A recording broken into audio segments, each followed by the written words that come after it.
Today on the show, we continue our look at fresh ideas with Scion. Matt shows how pervasive subcompacts and compacts are becoming on the North American market.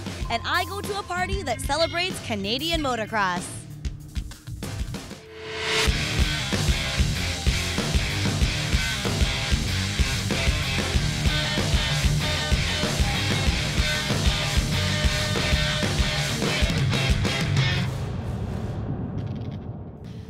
Welcome to the Auto123 show. I'm Donna Mei-Ling Park, and I've officially been bitten by the bike bug. This edition of the show is brought to you from Daytona Beach.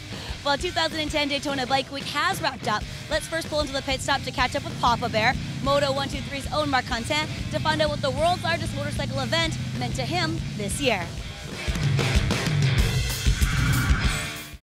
Now, Papa Bear, you know that I'm new to all this biking stuff, and what better way to break me in than invite me down to Daytona Bike Week, one of the biggest spectacles. Now we know riding season's begun. You've been coming down here for years.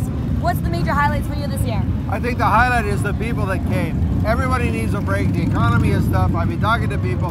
They said it's been a tough winter. Economically, it's hard, but I need to stretch my legs. I need to ride my motorcycle. I need to get ready for summer. It's passion. It's a need, and they're here. Tell me about technology. Have you seen anything that's really impressed you here?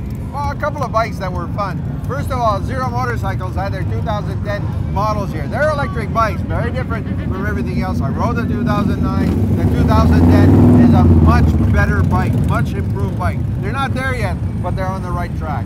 What about championship bikes? I mean, there's some pretty special things here. We saw something very special, which is Yamaha had the R1 that won the World Superbike Championship in 2009. It's about $250,000, all kinds of sensors and electronics, and it was a wonderful thing to look at because you don't see it very often. And that's the technology that you're going to see coming out in a few years, right? Absolutely, yeah. That's going to be standard down the road on factory bikes. And it makes safe bikes. Tell me about other things that happen here at Daytona, because we're standing on the main strip, we're on Main Street, in case you can't tell from the noise, but there's other things you can do here. I mean, you can go on a demo ride, there's races to watch. Walk me through that a little bit. Well, obviously the racing started a week ago with vintage bikes, with amateur racers, then vintage bikes, then the pros for the last 2 days. And that's at a very special track. Yeah, well, it's Daytona, the home of racing, as they call it. Oval track with a little track on the inside.